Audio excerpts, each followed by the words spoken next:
Hello, everybody. Thank you very much for joining the second session of the long journey to a new story, the evolution of civilizations, cultures, and consciousness, taught by Anne Baring and hosted by Ubiquity University. Today, I would like to start with an invocation. And the invocation is from this book, which is written by Anne Baring and Andrew Harvey, The Divine Feminine. Here it goes.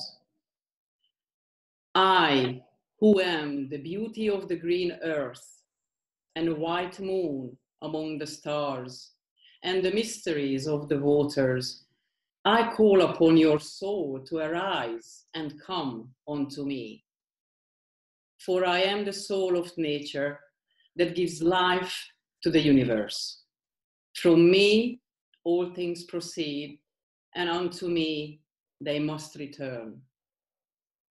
Let my worship be in the heart that rejoices, for behold, all acts of love and pleasure are my rituals. Let there be beauty and strength, power and compassion, honor and humility, mirth and reverence within you. And you, who seek to know me, know that your seeking and yearning will avail you not, unless you know the mystery. For if that which you seek, you find not within yourself, you will never find it without. For behold, I have been with you from the beginning, and I am that which is attained and the end of desire. Now let us hear from Anne about the lunar era, matrilineal civilizations which were agricultural and peaceful, when people lived in harmony with nature and worshipped the great goddess. Over to you, dear Anne. Thank you so much, Georgie, and thank you for that beautiful invocation, which I'd forgotten about. I should have put it in my talk. Before I start, I'd like to say, first of all, hello to everybody.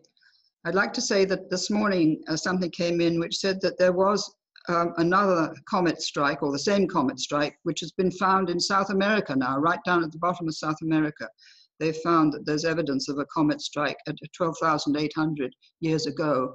I thought that might interest you. It kind of comes as an extra confirmation of what I said. So now I think I will go to my pictures. Today, I'm going to explore the kind of consciousness that existed in the very early cultures over which the earliest image of deity, the Great Mother or Great Goddess, presided, possibly even in the civilizations that were destroyed by the two great cataclysms that I spoke of last time. I call this the Lunar era because its belief and its mythology were ruled by the close observation of the moon. This era lasted from about 50,000 BC until the inception of Christianity, although it's difficult at this distance to be precise. Now, there are three great mysteries that have always drawn our attention.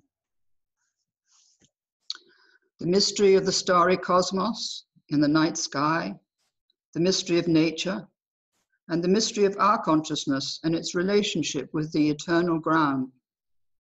The primary question of the lunar era was, how do we act so as to be in harmony with nature and the cosmos? How do we act so as to be in harmony with nature and the cosmos?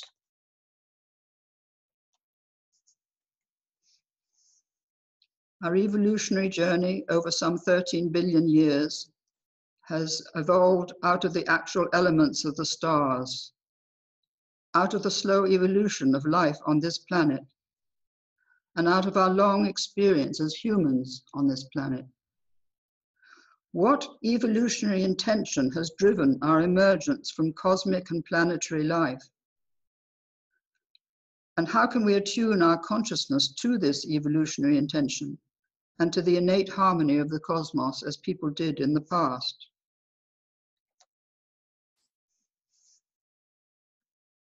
From as long ago as 50,000 BC, the Great Mother was an image that connected the tiny human self to the environment in which it was embedded. The self was, so to speak, contained within the womb of the cosmic and earth mother. I think we can connect this with our own pre-birth state and also just after birth, how close we are to our own mothers in order to survive. So the consciousness of this time was largely instinctive, what the philosopher Owen Barfield called original participation. It was a totally different way of perceiving and relating to life than the one we have now. We lived within the life of the Great Mother, who was the earth and the cosmos. There was no clear differentiation between ourselves and the life that surrounded us. Everything was related and everything had meaning. Everything was alive with spirit. This experience still survives in certain indigenous cultures today, and it gave rise to the feeling of kinship with all creation. There was no sense of a separate conscious mind or ego such as we have today, but a strong sense of relationship with nature and cosmos. The survival of the clan or tribe was what mattered most, not the survival of the individual. Through our instincts and what I call our lunar soul, we were connected to the earth and the cosmos. In those primordial instincts were carried the collective memories and primordial habits of the human, animal, and plant species. Tools and highly developed skills developed out of that sense of connection. This will become clearer as we go on. Now I would like to turn to specific images of the Great Mother associated with this ancient time and follow them through different cultures. Here are 3 images of her. The central one is the oldest and has recently been discovered in Germany and dated to about 40,000 BC. The others were found quite a long time ago in the Dordogne area of France and date to around 25,000 BC. At that time, obviously, there was a tremendous emphasis on the fertility of women and animals, since our survival was dependent on this. I am sure men and women realized that intercourse was connected with women giving birth, although it's impossible to say when this was first noticed. Now here is my favorite image of the goddess of Locelle from the Dordogne area of France. She was found lying horizontally, carved into the rock above a cave entrance there, and she's now in the museum in Bordeaux. Notice how her left hand rests on her belly, and her right hand holds a bison's horn in the shape of the crescent moon. It is engraved with 13 lines, making the association between the 13 days of the waxing moon in the heavens and the 13 lunar months of new life growing in her womb. Women used to count the time of before they gave birth in lunar months, not as we do today in the number of days.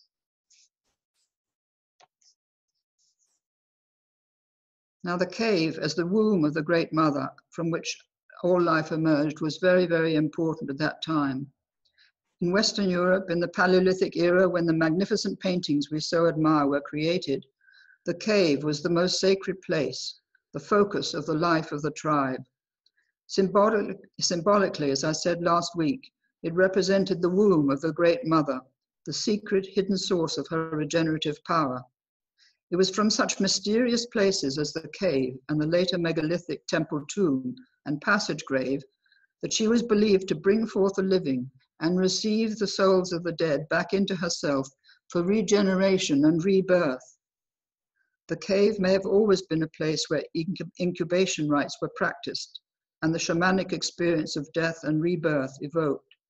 And the cave still symbolizes in vision and dream and mystical experience the deep instinctual psychic level which gives access to revelation and communion with levels of consciousness beyond our normal range. Even now, as one retraces their path into the far recesses of a cave, awed and silenced by the heavy weight of the darkness, one can feel what the people of this time felt. One is inside the womb of the Great Mother, in the utter stillness, the mystery at the very heart of life. In the furthest reach of the cave, in domed chambers vast as a cathedral, but sometimes in narrow passages as well, People painted and carved the magnificent animals we can see today. I went into one of these caves and the man who was leading us there turned off his light, and it was absolutely terrifying to be in total darkness, not knowing when the light would come on again. And in those days they had little tiny things which held juniper berries, which they lit with fire before they went in. But supposing they'd gone out, it would have been dreadful. So creation emerges from the cosmic womb of the Great Mother, who is worshipped as the ruler of the sky, the earth, and the waters beneath the earth. Life is an organic, living, and sacred whole, and all forms of life are connected through the web of life that is the life of the Great Mother. The Milky Way is the passageway by which souls enter and leave this world, and the shamanic journey into the other world is the spiritual experience throughout this era, culminating in the pre-Socratic philosophers of Greece, whom I'll come to later on. Now, the most important idea about this time is that there was no creator beyond creation, no separation between the Great Mother as source or womb and the myriad forms of her life. No separation, therefore, between spirit and nature. The Great Mother was both the starry cosmos and all life on earth.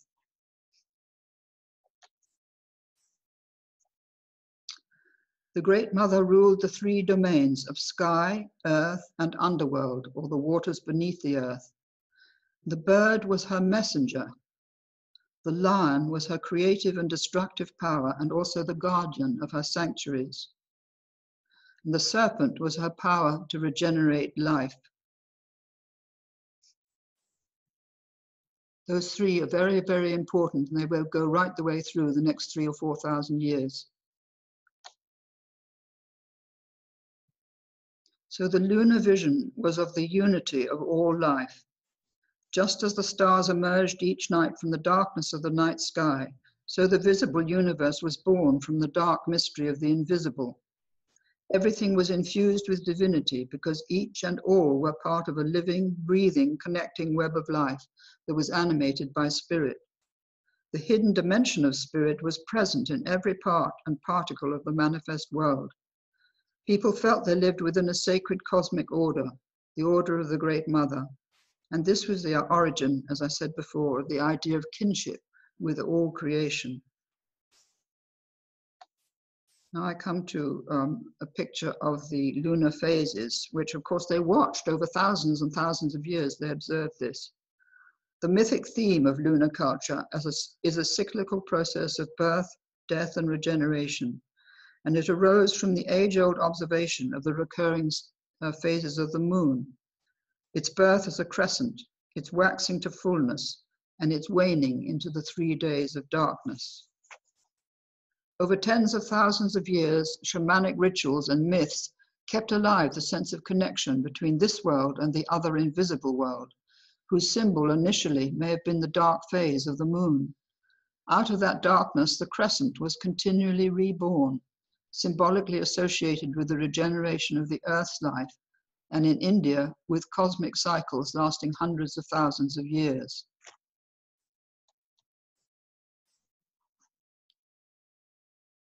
This picture was taken in China. It's one of my favorites. The moon was regarded as one of the supreme images of the Great Mother and the later great goddesses, as the unifying power of the mother of all. The moon governed the fecundity of woman, the waters of the sea, and the phases of increase and decrease in the life of the crops. It was an enduring image both of renewal in time and also of a timeless totality, because what was apparently lost with the waning and dark moon was always restored with the crescent and waxing moon. Duality, imaged as the waxing and waning moon, were both contained in the totality of the cycle. This is terribly important. There was no polarization because both were contained in the whole.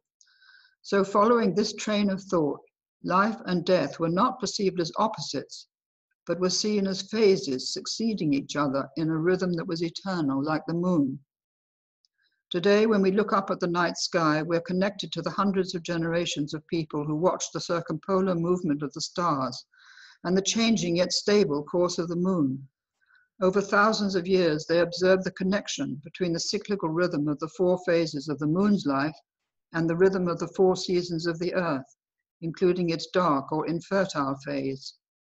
They experienced the phases of their own lives, youth, maturity, old age, and death, as woven into the rhythm of that greater life. So the constant return of the crescent moon after the 3 days of darkness laid the foundation for trust in the survival of the soul and hope in the renewal of life after apparent death. This may have been the original inspiration for the belief in reincarnation. This lunar pattern spoke to our imagination, giving rise to myths which endured for thousands of years. We began to perceive birth and death as rites of passage for the soul, as it journeyed back and forth between the visible and invisible dimensions of the Great Mother, a journey that followed a path through the Milky Way and the labyrinth of stars. The ancestors were not lost to the living, but were close by, available through shamanic mediation to counsel and guide. In lunar culture, therefore, there was no final demarcation line between life and death, and between death and rebirth.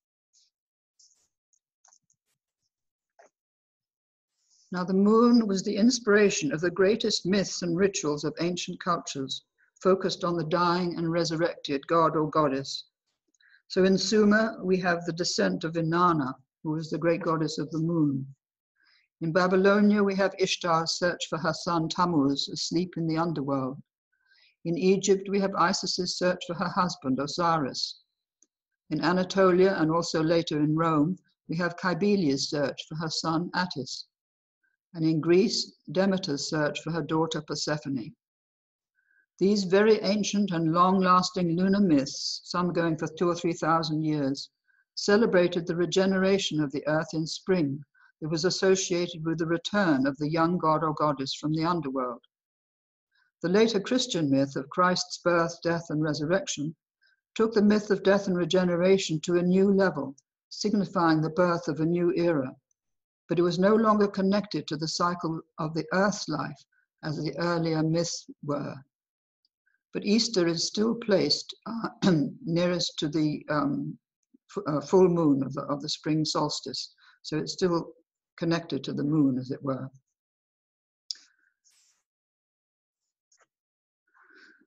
Now, all over Europe, particularly in the great cathedrals, the image of the green man appears in ceiling bosses, in choir stalls, and in the carvings at the top of columns. All these images are the work of the master builders of the Middle Ages, many of whom were familiar with alchemy and its secrets. All these images proclaim, I am the secret life of nature. Spirit is present in all you see, touch, and hear. The image of the green man goes back to the dying and resurrected gods of the Bronze Age, who personified the earth's regeneration in spring. The influence of the green man continues into Greek mythology in the figure of Pan, the god of nature, greenness, and regeneration. In the Middle Ages, this image conveys a secret message from the master builders of the cathedrals, the idea that spirit was present in nature.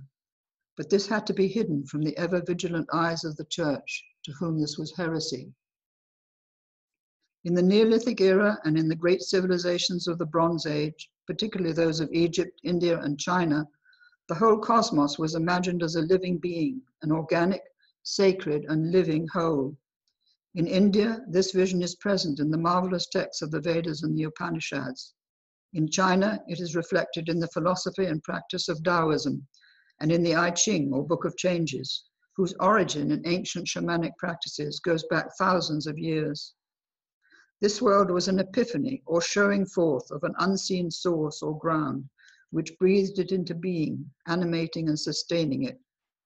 Everything was infused with divinity because each and all were part of a living, breathing, connecting web of life, animated by the underlying ground of spirit. So relationship, connection, and unity came to be understood as the essential qualities of the Great Mother, and later of the feminine principle.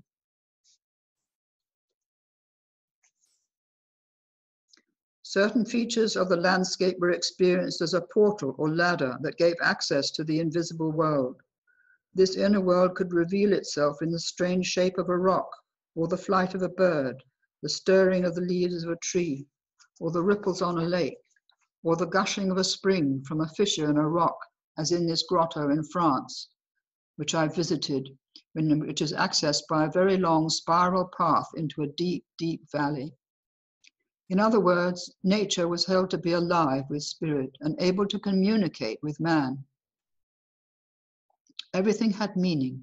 Shamanic wisdom and ways of accessing the invisible dimension were passed orally from teacher to pupil for many thousands of years. Shamans and later poets, artists, philosophers, and musicians received their inspiration and their calling from the invisible world. The words spoken, the music heard, the dreams and visions seen came not from inside them, but from the soul of the cosmos, from the spirits of animals, trees, mountains, and rivers, as well as from the ancestors who were never thought of as dead, but who formed a continuous line of connection with the living. At a heightened level of perception, the natural world was almost transparent to that other world, a theophany, or showing forth of it. I think fairy tales may be the residual fragments of that forgotten participatory experience, where forests were inhabited by creatures who would help or hinder us, where spirits of tree and mountain, stream and sacred spring could speak to us, where bears or frogs or swans might be demonic beings in disguise, and where old men or old women living deep in the forest might offer us wise counsel, or birds bring us messages, warn us of dangers, comfort us in bereavement, and act as our guides. Now in the next one, I'm going to show you pictures to do with the bird goddess, which goes right through from 25,000 BC up to at least 400 BC, probably later, and also the Holy Spirit in Christianity comes straight from this tradition. The bird as the messenger of the Great Mother is of huge importance from the Paleolithic era onwards. The first image on the left is the earliest known sculpture of the bird form of the Great Mother, probably worn as an amulet. Can you see the heaviness of the wings and the stylized neck and head? The beautiful second image, carved from alabaster, comes from the area of the Dardanelles and is dated to 2200. I've shown two views of it here because it's so beautiful. The third image, lower left, is from northern Greece, dated to 5000 BC, that is 20,000 years later than the first one. And the fourth image is of Aphrodite standing on her sacred bird, which is the goose or swan. In literature, the bird became the recognized messenger of the goddess, and we learn that the swallow and sea eagle were the messengers of Athena in the Odyssey. The last image is of the turtle dove, which was the bird that lived in all the temples of the goddess. It became the image of the Holy Spirit in Christianity. The bird as the messenger of the invisible world still holds great significance today. I know people who've had a bird such as an owl or a raven coming to them to warn them of the passing of someone close to them, or have had a bird or birds acting as an escort for the soul as it transitions to the other world. So I want to keep in your mind the huge length of time that this image lasted.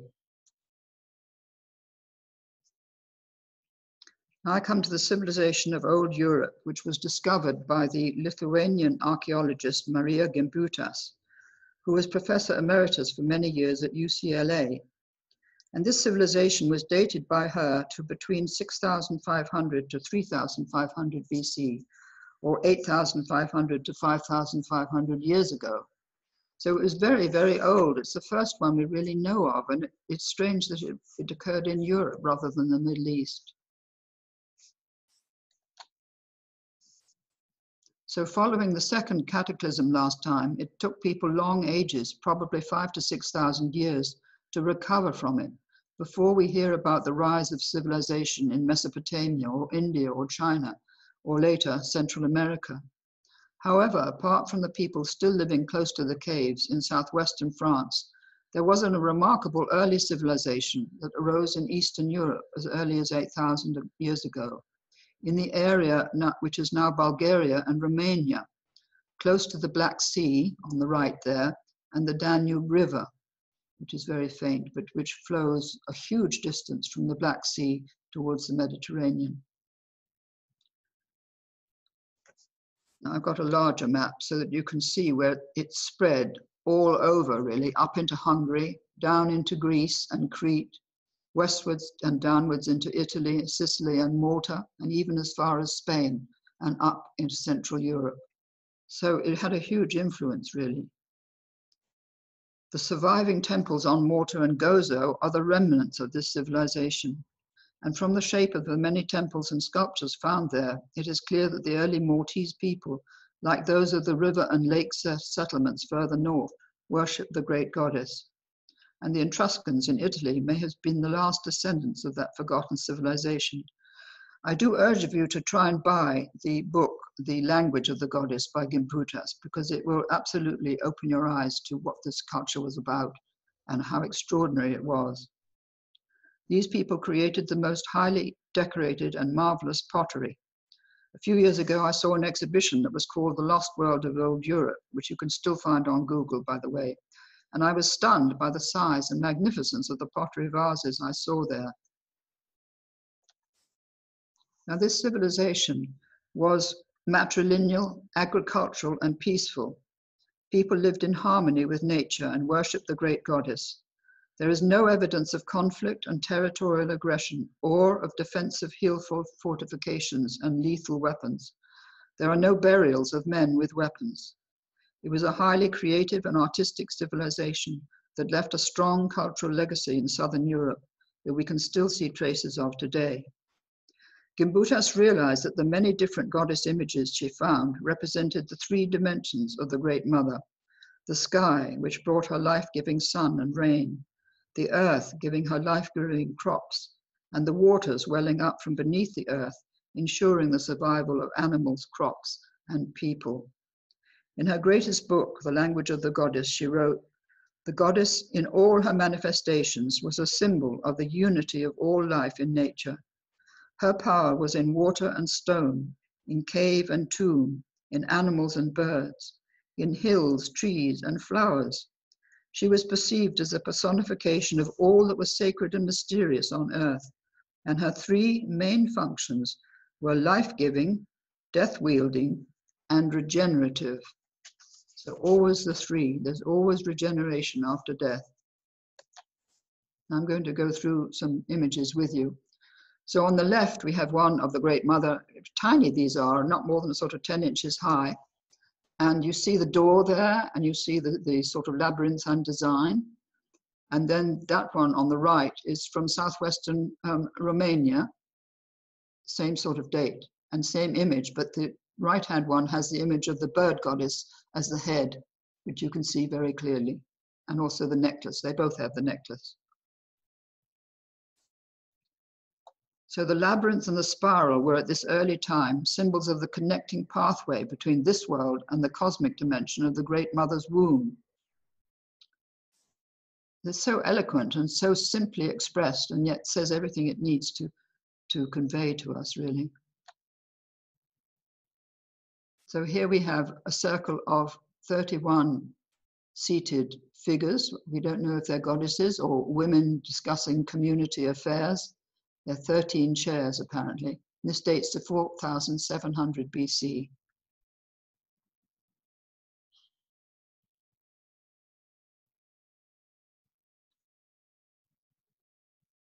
And here is a beautiful circle of men and women going round. They must be young women, men and women, because they're so slender, I think. And they date to 4200 BC.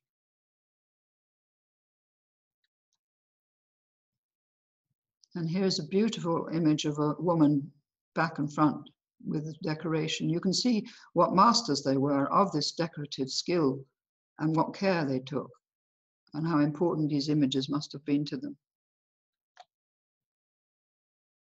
And here we have two magnificent pottery vessels. And the one I saw on the right was at least 2 feet across. They're really big, even more.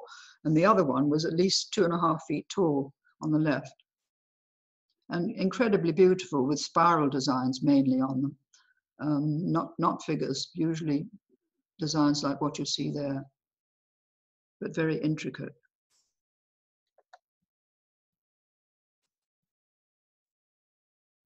And on the left is the bird goddess, the one I showed you before, which is part of this culture. And on the right, the goddess of death and regeneration, which is often found in tombs and is from the Cycladic area of Greece. And from that period, 3500 BC. And here is a vase with the goddess and her animals. And the swastika-like figure there is really a symbol of the 4 phases of the moon. There are the birds up above and the lions and the fish within her body and a bull on the left. Not sure what the figure on the right is. It looks like a tadpole, but I'm not sure. There again, 2 feet high, big, really big. And this lovely image from 5000 possibly BC, which was, these figures were found in a grave. They look so modern, like Henry Moore or a sculpture like that. And they're so eloquent of grief, I think. Very beautiful. Now, the peaceful agricultural civilization of old Europe was brought to an end by 3 successive incursions of patriarchal Kurgan tribes from 4400 BC to about 3000 BC. And these came down from the Russian steppes in the corridor between the Black and Caspian Seas, bringing with them the horse and weapons and the war chariot, and Europe was never to be the same again. I forgot to say that they lived in really very well-built houses with straw roofs. They were really highly developed and comfortable, really, in what they'd done, living near the rivers, and they obviously had all the food they needed, with fish and animals. Anyway, these tribal invasions penetrated Persia and India as well as Europe. In India, they drove the indigenous Dravidian people down to the south, where they are still today, and imposed the rigid caste system, which disastrously still controls India today, taking an horrific toll in the rape and murder of women there. Gimbutas spoke of these Kurgan people as introducing a new cultural group into Europe, one that was patriarchal, patrilineal, and warlike. And before their arrival, the people of old Europe buried their dead in communal graves, with offerings that indicated no great difference in wealth or status, and no domination of one gender over the other. There was no hierarchy of priests or rulers. She argued that the Kurgan people introduced Indo-European languages into the lands they conquered, as well as new cultural systems based on the domination of warriors and kings over the general population, and dominance of men over women. She concluded that there was no evidence of war in the civilization of old Europe, which laid the foundation for the later Etruscan, Cretan, and early Greek civilizations. It would be acknowledged or recognized as the unacknowledged early foundation of Western civilization. Now, the fact that she found no evidence of war infuriated all the archaeologists who were absolutely convinced that war started in the Paleolithic and has never stopped since, which is quite untrue. And so this is an example where there was not war for 3,000 to 4,000 years. In the language of the goddess, she wrote, "The goddess in all her manifestations was the symbol of the unity of all life in nature, hence the holistic and mythopoetic perception of the sacredness and mystery of all there is on earth." To end her book, she says, "The clash between these 2 ideologies and economic structures led to the drastic transformation of old Europe. These changes were expressed as the transition from a matrilineal to a patrilineal social order, from a sexually balanced society to a male-dominated hierarchy, and from a goddess religion to the Indo-European sky-oriented pantheon of gods." Gimbutas's Kurgan hypothesis was contemptuously rebutted by mainstream archaeologists until 2018, when Lord Colin Renfrew, who was the head of the whole group of archaeologists, concluded the inaugural Maria Gimbutas lecture at the Oriental Institute of the University of Chicago with these words, "Maria's Kurgan hypothesis has been magnificently vindicated." That was an extraordinary confession for him to make, because he'd been the leader of all the people who were against her.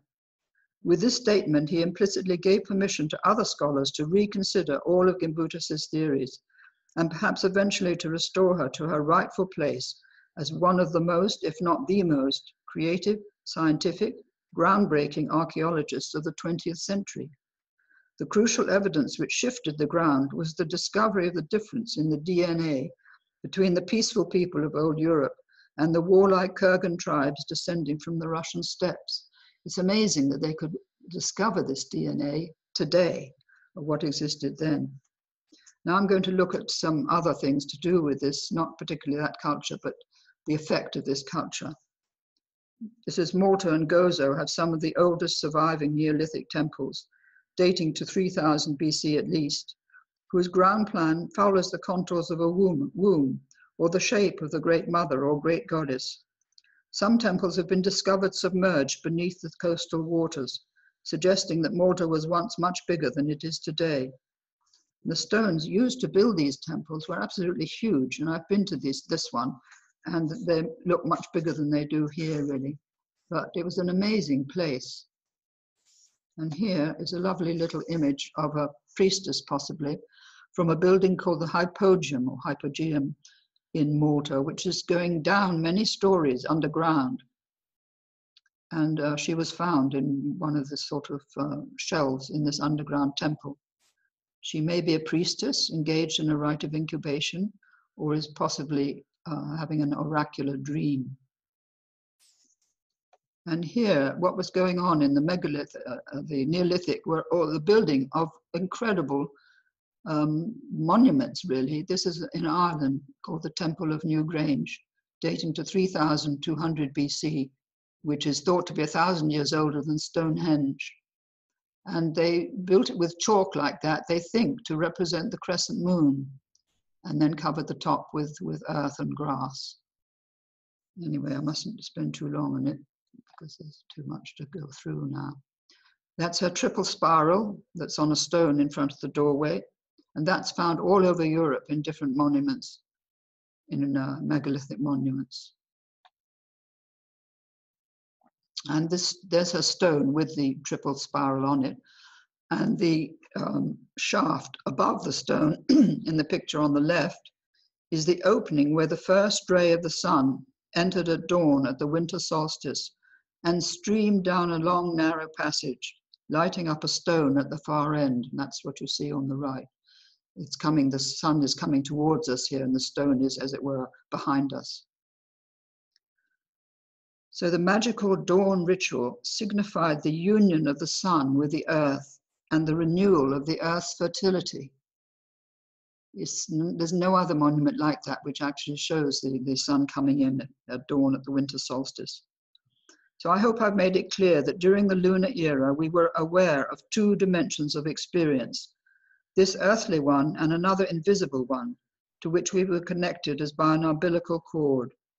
Myths and rituals came into being in order to create a sacred space where the connection with the eternal would be kept alive and honored through rituals and storytelling and the cultivation of the mythic imagination.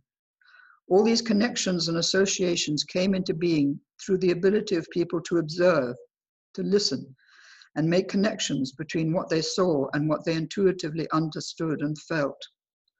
All this was later to be repressed by Christianity as animism, and later still contemptuously dismissed by the so-called rational mind as superstition. So much was lost because of those stupid ideas.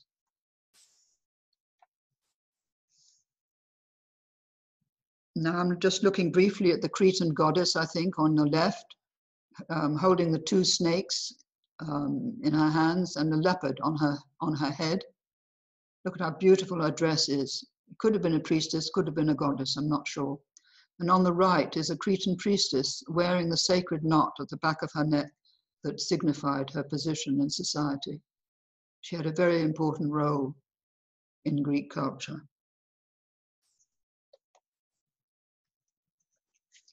And here, showing the continuity of the serpent image with the goddess, we have Athena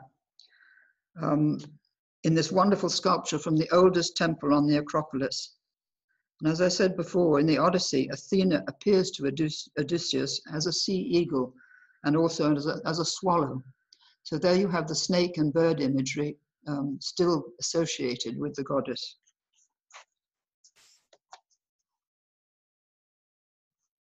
And here is an image of the goddess Hera with lions and vines coming out of her headdress.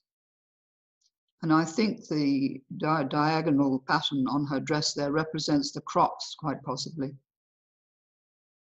the fertility of her womb.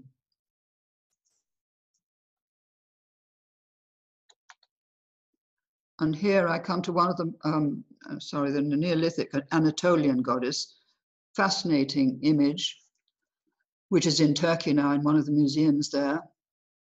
She's seated on a lion or leopard throne, not quite sure which, because it could be a lioness. And there on the right is the same Kybele who developed out of the Neolithic goddess in a chariot drawn by lions. And although from the Roman period, this is in a square in Madrid of all places.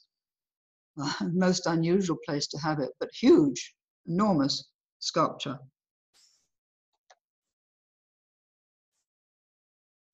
And here I come to one of the most important images that's come down to us from this period of Artemis of Ephesus.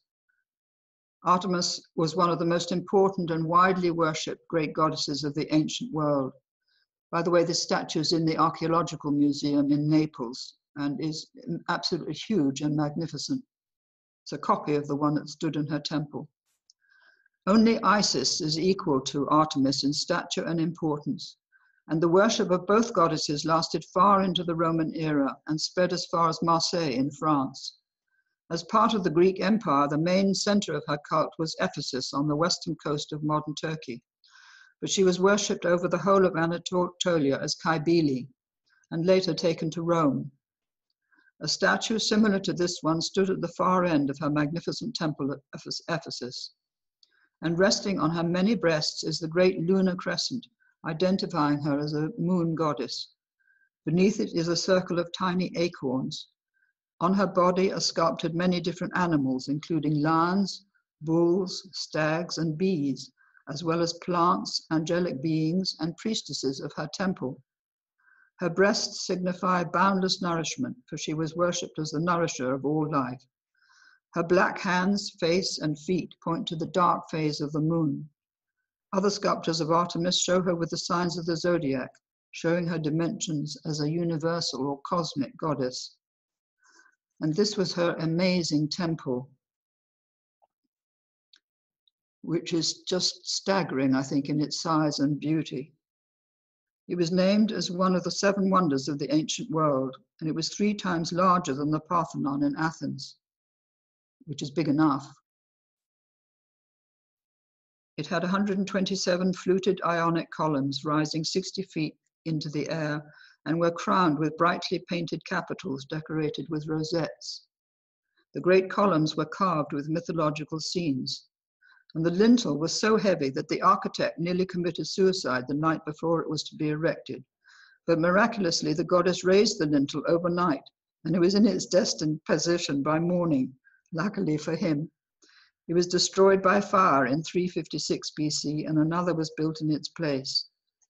In Roman times, when St. Paul arrived in Ephesus to speak about the new order of Christianity, he was howled down by the worshippers of the goddess, who cried out in the great amphitheater there, "Great is Diana of the Ephesians."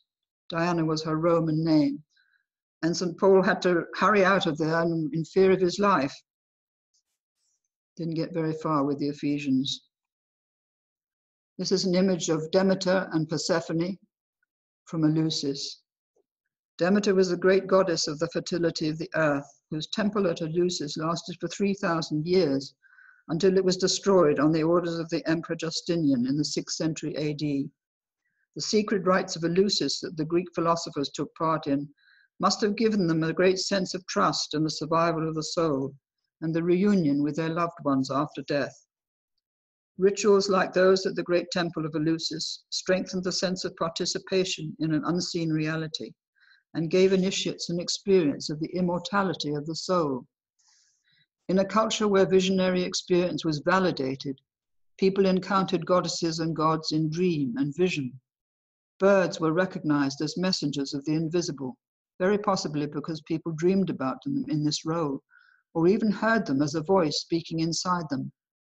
Birds in later cultures are transformed into angels, but in countless paintings of the Christian era, we still have the image of the dove, messenger of the Holy Spirit. Intuitive sensibility and the ability to communicate with the spirits of plants taught people to gather, grind, or distill certain herbs and plants for healing illness or for hallucinogenic experience. Rites of incubation and healing were practiced in many sanctuaries all over Greece. We know from the temples of the god Asclepius in Greece that dreams and visions were of great importance in the diagnosis and healing of disease. Everything was connected and everything was sacred.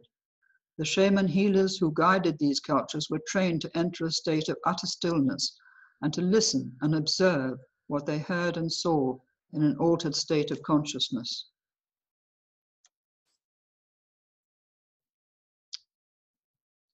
Beautiful statues of Persephone in Germany, I think, in the museum there where I saw them.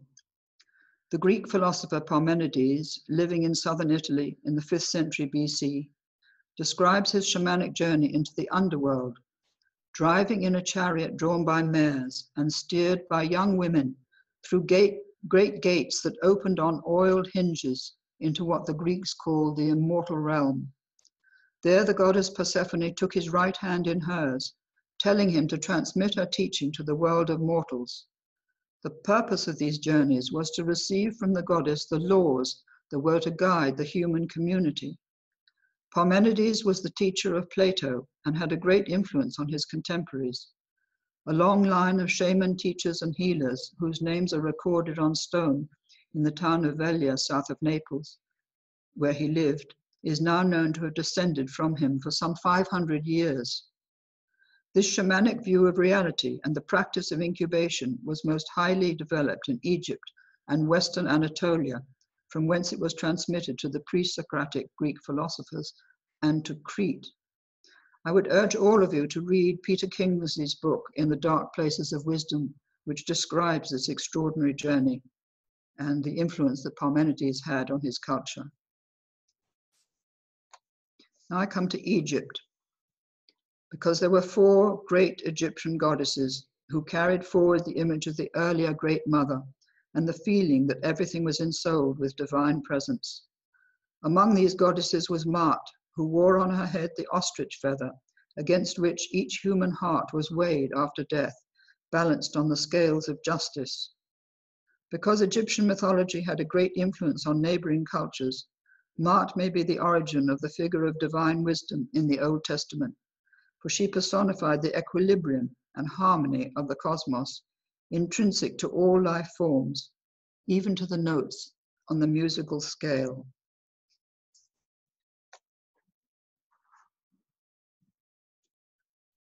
Luminous, nurturing, awesome, the voice of the divine feminine speaks from the heart of Egyptian culture, bringing through from the Neolithic the image of life as a divine unity. It was above all the great goddesses of Egypt who transmit this feeling of the unity of life. They were the tree of life, the date palm and the sycamore tree with its milky sap, and were often shown offering from the tree's leafy interior the vases that contained the water of eternal life and provided nourishment for the soul's passing from one dimension to another. The image of the tree of life passes from the temples of Bronze Age Egypt, Mesopotamia, and Canaan to the Jewish mystical tradition of Kabbalah and to the myth of the fall in the book of Genesis, where it stood in the Garden of Eden. In all the temples of the great goddesses in the Middle East and in Egypt and Greece, there was always a sacred tree, usually a sycamore because of its milky sap, but also an olive.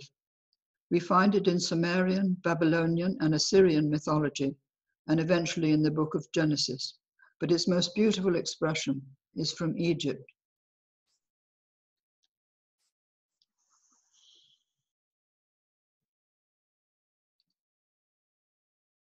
This is Hathor, with the sun disk in between the lunar horns. Egypt has bequeathed to us one of the clearest images of this ancient worldview, as well as the incomparable knowledge of astronomy, geometry, mathematics, and engineering skills that supported it, and that they transmitted to the Greeks and from there to the Persians. The mythological imagery associated with two great goddesses, Hathor and Isis, is of paramount importance for understanding the concept of the cosmos as a living maternal entity. These goddesses were interchangeable with each other, and both were imagined as the nurturing mother of the universe and as the creative life impulse which flowed from the cosmic immensity of their being. It was they who endowed Pharaoh with the divine fiery power to rule Egypt, represented by the uraeus or cobra that both wore on their headdresses. Most specifically, Hathor was imagined as the Milky Way, whose milk nourished all life, yet she was also immanent within the forms of life, immanent in the statues that stood in her temples and in the beautiful blue lotus that was daily laid at her feet. As Divine Mother, Hathor received the souls of the dead at the entrance to her sacred mountain, which is thought to be located behind the magnificent mortuary temple of Deir el-Bahari that Queen Hatshepsut, I can never pronounce that, built to honor and house the goddess. Goddesses and gods were, at that time, believed to inhabit their temples. The Milky Way itself, in Egyptian as well as in many other cultures, was looked upon not only as the great stellar causeway that souls took as they entered and left this world, but as the Great Mother, the source of all. This is why in Egypt and Mesopotamia, as well as in India, the goddess was worshipped as a cow whose milk nourished all life. Now we come to Sekhmet, the lion-headed goddess, who personifies the dark aspect of the goddess Hathor, and she could bring famine or drought or pestilence, yet she also had the power to heal these and to banish drought and disease. She could be compared with Kali in India, although it's sometimes dangerous to mix cultures like that. But she was very, very much worshipped in Egypt and also feared because drought could come with the desert, and if the Nile failed to inundate the region of Egypt, that meant starvation for the people and disease.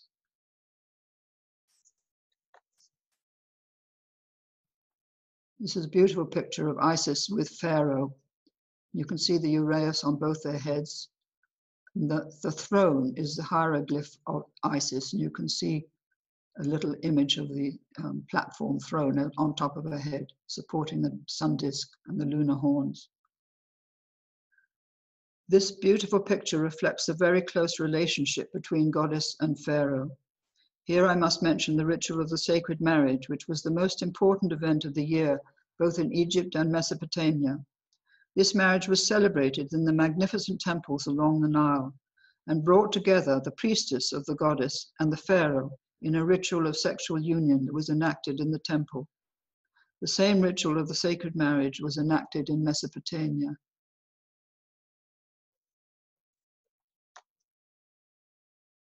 And here's an image of Isis with her son, Horus.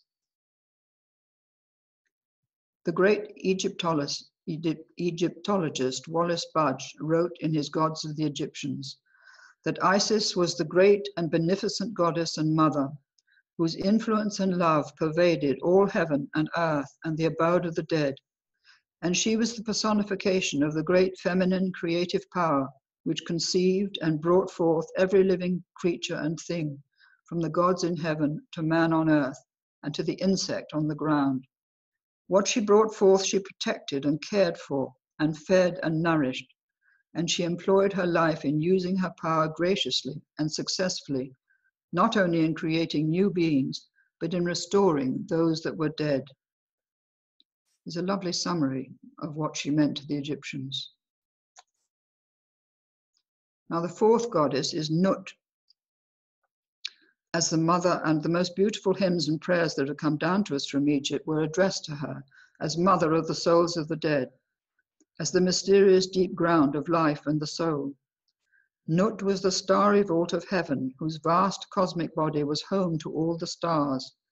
Each night the sun god died into her body on his nightly descent into the underworld, and was reborn from her at the dawn of a new day.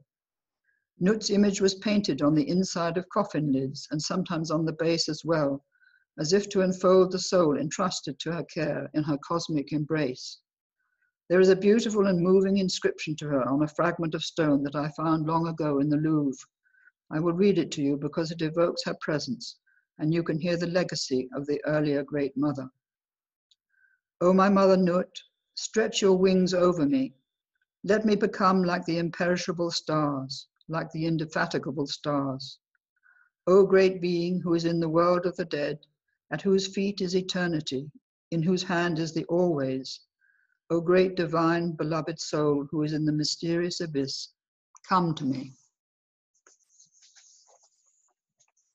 Jeremy Nadler, who has made a profound study of early Egyptian culture, tells us in his book, The Future of the Ancient World, Essays on the History of Consciousness, that in Egypt people still saw the visible world as permeable to the invisible ground, which illuminated it with a divine radiance. And he writes, the gods were still present in the land of Egypt, for nature was still transparent, not yet solid and opaque. Nature mediated divine energies that people became aware of by seeing through the phenomenal world to the numinous presences beyond. The Egyptians were wise about the invisible worlds that interpenetrate the physical, for they perceived the powers that move behind the facade of sense existence. Above all, they understood that the real world is not solid, and that if one is seeking spiritual foundations for one's life, then it is necessary to develop a consciousness that is able to travel through the literal world to the symbolic world, to the world of the sacred imagination. So we have followed the transformation of the Great Mother of the Neolithic era into the great goddesses of the Bronze Age and further into Greek times. These great goddesses were worshipped as the source of life, one life manifesting as the life of each and all. Sexuality was seen as the vital expression of that life, a sacred ecstatic experience associated with life's own creative impulse, eternally to renew itself. Now, nearing the end, I come to these men, for a change, moving from the Great Mother, to these extraordinary men, the pre-Socratic philosophers. To sum up the essence of this long lunar era, if we listen to the pre-Socratic philosophers of the 6th century BC, we find that they carry forward the legacy of the participatory experience of the Great Mother. Heraclitus suggests that the soul is of unfathomable depth. Thales of Miletus speaks of the all as being alive and full of daemons, who are the agents of the one soul substance. Anaxagoras says that humanity and nature are fundamentally inseparable because both participate in the same underlying substance, which he calls soul.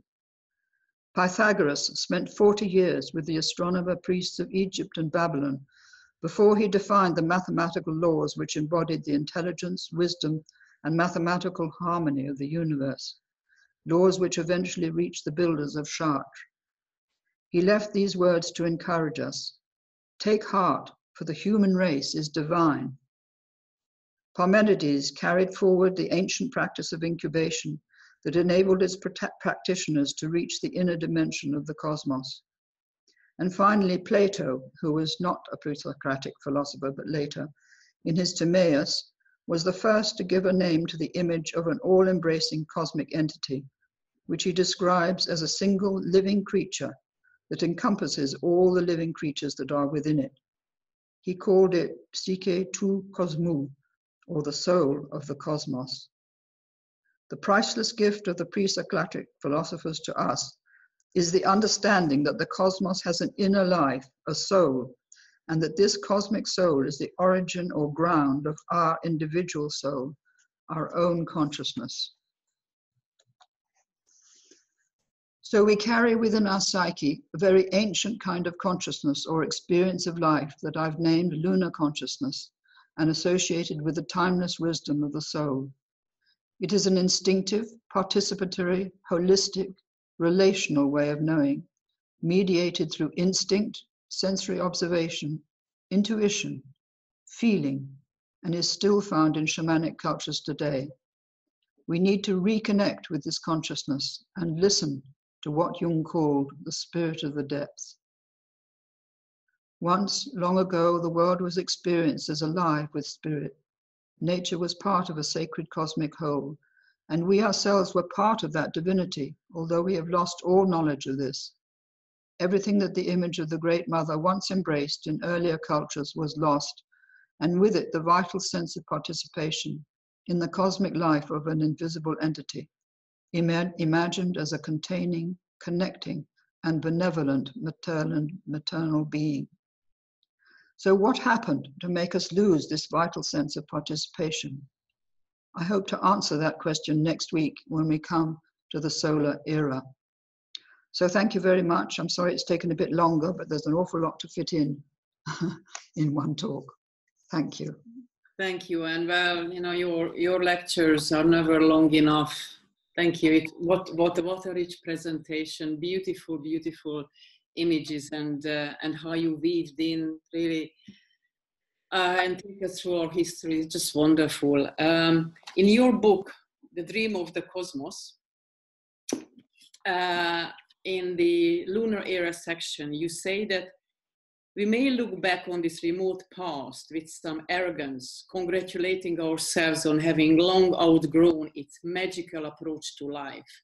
We do not realize that our present consciousness has evolved out of the matrix of this ancient and instinctive way of knowing, characterized by the awareness of the relationship between all orders of reality seen and unseen. But with considerable conscious effort, we can recover and integrate this older way of knowing with our rational mind and our current view of reality. Now I'd like to underline the considerable conscious effort. Would you please elaborate on that a little bit? Well, I think if you look around at the world today, you can see what a mess we're in because we've lost this consciousness. And it's going to take a huge effort on the part of the rational mind, which has not understood that we come from this deeper matrix of consciousness, but thinks that we've just had this nice development, which is very important, but it's not the whole. And I don't know how one can explain to people that they are missing a whole part, like the bottom of an iceberg, or we're only living in the, as I'll show you next week, we're living in the top section, as it were, with the whole base neglected. And the reason everything is in such a mess is that. And how one gets across to, I don't know, university students, to politicians, to the people who are governing the world, that they really need to expand their understanding of the past in order to deal with the present and also prepare for the future, because we've got great challenges coming up now, which I'll deal with in my fourth talk. So I can't really say how it can be done. I just pray it can be done. I think it seems that everyone has its own way of doing something, adding to this effort. Your way of it is through your teaching and maybe through sacred activism and other ways of contributing to this collective effort. Otherwise, we're just going to disappear from this beautiful planet. Well, I think so, but there are many, many people now who are engaged in the whole environmental movement and the challenge of climate change, and a great many people are working at this and trying to kind of spread the message that we have to change. And it's seeping into the culture little by little and against great resistance, because people have ridiculed the idea of climate change. So that's put us back 10 years maybe. We have to do a lot of catching up. And God knows what will happen, but we may disappear like we did before in those two great cataclysms, through stupidity and stubbornness, really, and not really understanding anything at all, basically. Any other question from you? Of course. Also, absolutely. You had two or three, I think. Yes. My second is what I'm intrigued about. This is in the same chapter. You say that it is really the fundamentally the dualism what played a very significant role in terms of shifting away from the lunar era to the patriarchal era, and that was the split between spirit and nature, creation and creation. And you say that the roots are mostly about splitting the creator and the creation. But also my question would be that what about the ego's role in this equation? That's going to come into my next talk. Because, oh, can't you say something a little bit? Yeah, I can say a little bit, because what's happening now at the end of this era is that the ego we have now is beginning to come into consciousness. It's beginning to develop. It's beginning to have a sense of its own strength and power. And it's losing touch with the matrix. It understandably, it associated the deeper levels of the unconscious as being regressive if they slipped into if they fell into the unconscious. It was like being swallowed by the jaws of the dragon again, so to speak. And they didn't want that. So they wanted to stay above the ground, so to speak, in the psyche, not to go deep, not to stay in touch with the deep ground. And I will explain all that next time, definitely, with diagrams and things. Thank you. I just couldn't resist not to ask you this question. And the last thing is that I came across this message from the 17th Karmapa, who is the head of a 1,000-year-old Tibetan spiritual Buddhist lineage. And this is what he said recently. It is time we truly recognize that the era of the hunter is past. This should be a more feminine era. An era when women make greater contributions to society. If we continue to devalue what women have to offer, we will continue harming women and continue overlooking and devaluing these virtues that are considered feminine. And these are precisely the virtues that the world needs more now. And I know that the Dalai Lama says something very similar as well, and we hear it from other leaders. What is your take on this? The currently a few years ago started the Me Too movement, and how the rise of the feminine is really taking greater voice than ever before. And what would you suggest? I think what we've seen are the first steps in rescuing the feminine from the oppression that it lived under for so long, as I'll show you in the next talk. But women have not grasped the fact of their true value. They're fighting being treated the way they have been by men and resisting that, and that's quite legitimate. But the danger of what they're doing is rejecting men altogether, throwing out the baby with the bathwater.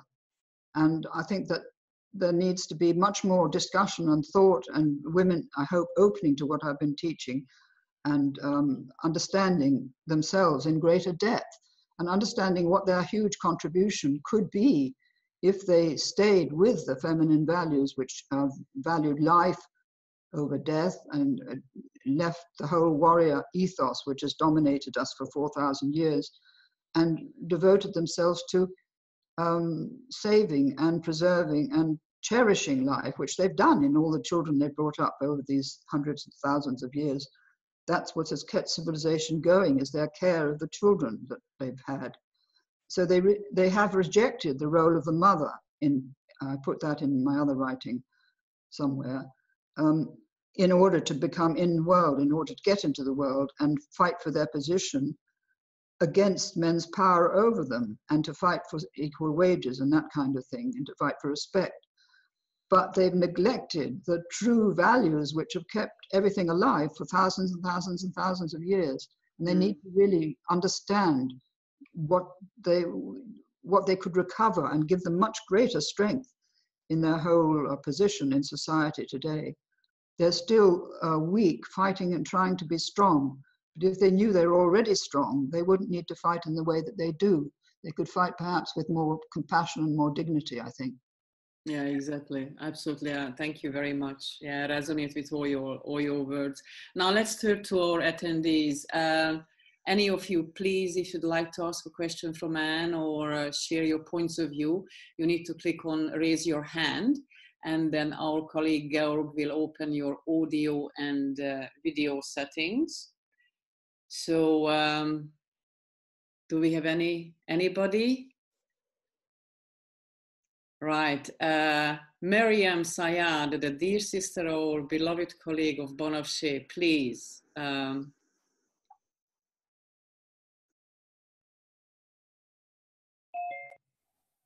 Hello. Hi. Can you see and hear me? Yes, we can. Thank you. First of all, please let me say that, Anne, I'm such a fan. I'm writing a dissertation right now in mythological studies, and your book, Myth of the Goddess, is extremely central to my work. So I'm so appreciative of the work that you've done. It's really a tome of about the goddess, and I highly recommend it be part of everyone's library. I really focus very much on sort of how we deal with death. That's kind of my work in my dissertation. I look specifically at actually the intersection of love and death. Sort of no matter what happens in the world and what happens with our civilization, this is something that as human beings, as living creatures, we always have to deal with. It really doesn't matter, even if we were, everything was perfect on a planetary level. This personal issue is something that will come up again and again. It's for all of us, for all time. And I wonder if you could say a little bit more about the feminine, not in her creative and nurturing role, but in that place where there's such an acceptance of loss, you know, that everything is actually on its way to annihilation. And what the feminine, what the goddess has to teach us about how to handle that truth. Do you mean in a personal sense or collective sense? I suppose in every sense, because everything that I take in about the goddess sort of teaches me that there's a great level of acceptance, that there isn't a fighting against things so much. There is like there's a bringing in and there's an acceptance. If there is one word that I would say that really sums up what the goddess represents to me, is how she embraces all aspects of life. Yeah, that's right. Well, I think there are quite a few different points one could bring here. First of all, we've been on this planet over and over and over again. We've been incarnated here thousands of times, each of us. So death is the end of one life, but it's not the end of the whole sequence, if you like, of lives which have returned us to this planet. Intentionally, I think, because we have a work to do here. Also, our whole concept of death has been disastrous. Yes. In Christianity, we have the image of crucified Christ always hanging before us instead of the resurrected Christ. So the emphasis has been on the tragedy of death and the tragedy of the death of the Son of Man, so to speak. So we haven't treated death in the way the earlier cultures did, of realizing it was only the death of the body, not the death of the soul. And that in fact, what's coming through now more and more is that we are immortal beings. We slip in and out of this world that we're in with much less difficulty than we need to do, because we're so utterly poleaxed or paralyzed by the loss of a child or a parent or a partner, that we think we take it as the ultimate catastrophe, when there may be reasons for it in each individual life that we don't know about. And also those souls, I've written a book called Release into the Light, or rather I've written an introduction to it, about the fact that we survive immediately we die. We're looked after. We go to the place we're meant to go to. If we were ill, we are restored to health. If we lost children, we meet them again. All sorts of things can happen that we don't realize at the moment because we haven't been taught it. For thousands of years, we've been taught the most gloomy, awful image of death. And if you only have to go to a church service and you know, say dust to dust and you're put into the grave and that's the end of the body, there's no feeling of the immortality of the soul.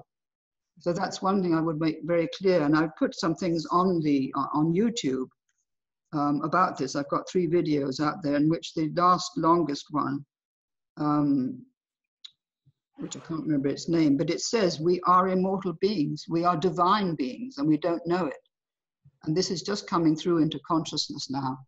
And this should remove a lot of the fear of death, if not the actual experience of death and the grief, obviously, because there is grief, and one has to accept that. But it's part of life, and we are regenerated elsewhere, restored to our full consciousness and our life in another dimension. But we haven't been taught anything about this. And many people don't believe it. Obviously, people who are secularists don't believe there's any survival at all after the death of the body, because the brain dies and that's the end of it. But I'm afraid I say that that's rubbish on these talks that I've put on YouTube, because it shows that we're so limited in understanding that we imprison ourselves in a sort of structure that we don't need to be in, and we could break out of it. I suggest that you get that book. It's called Release into the Light. You can get it from Amazon. I will. It's not expensive, and it's in America as well as in Europe, because it will give you an idea through my introduction that I've written of a different way of approaching this whole subject, so that we're not so grief-stricken and so paralyzed, really, by the thought of death. Also, the fear of death, I think, is at the root of war, because if you're going to die, then it's better somebody else dies rather than you, and you don't mind killing somebody else in order that you survive. It's very deep. I'm going to give you next week a paper on the rituals of sacrifice, in which this will come into it. I don't know if you can still hear me, but thank you so much. You're welcome.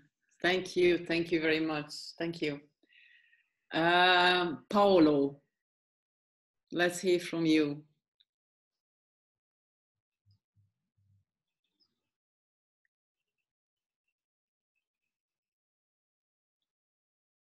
No, Paolo? Have we lost Paolo? No, he's coming. Paolo, can you say a few words? Hello, can you hear me? Yes. Yes, again, mind-blowing lecture. Thank you so much. And a question I have is, I was particularly struck by what you said about that we are such in a mess because we lost sense of our consciousness. So a question I have is, I don't know whether you'll be probably covering that in the next lectures, but is there a particular event or milestone in time that is associated with this loss of consciousness? Yes, and you'll know about it next time, because my whole talk next time is about this loss and why it came about. And many, many different factors influenced it. And it happened mainly through the Middle East, what was happening in the Middle East, because that was crucially important of its influence, really, what spread out from there. So we really moved from Europe to the Middle East, not really to Egypt, but to Mesopotamia, because that's where the change really happened. And it happened partly with the invention of writing, partly with the rise of priesthoods and religion, partly with the huge amount of war that there was from about 2000 BC. I'm going to give all the details of that. And partly with mythology, heroic mythology, the myth of the hero, and the idea of the hero being the warrior, and the warrior being the one who could conquer and kill the most people. And every man was brought up as a warrior. Unless he was crippled, he had to be a warrior. He had no choice. So I'm going to talk about that in great detail next time. Okay, thank you. Looking forward to connecting with that. Thank you. And I'm aware there probably are other questions, so I'll pause here. Thank you so much. Thank you. Thank you, Paolo.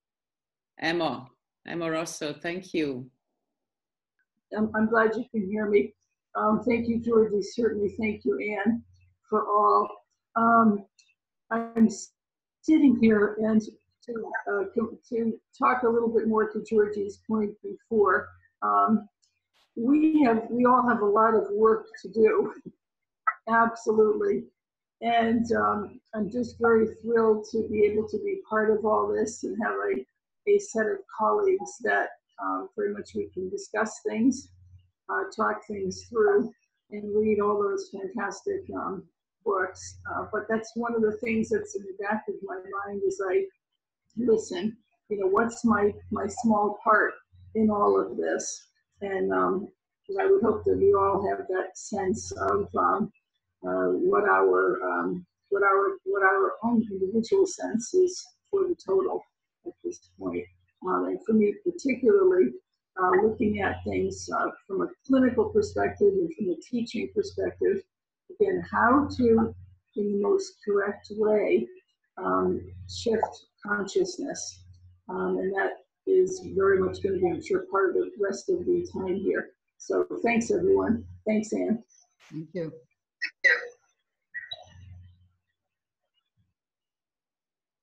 Thank you very much, Emma. It's great to hear from you, and thank you for joining us. Unless no more questions or comments, then I would like to conclude this session, and thank you very much for this beautiful lecture, and we shall see you all next Thursday, same time, same place. All the best to you. Bye-bye. Bye.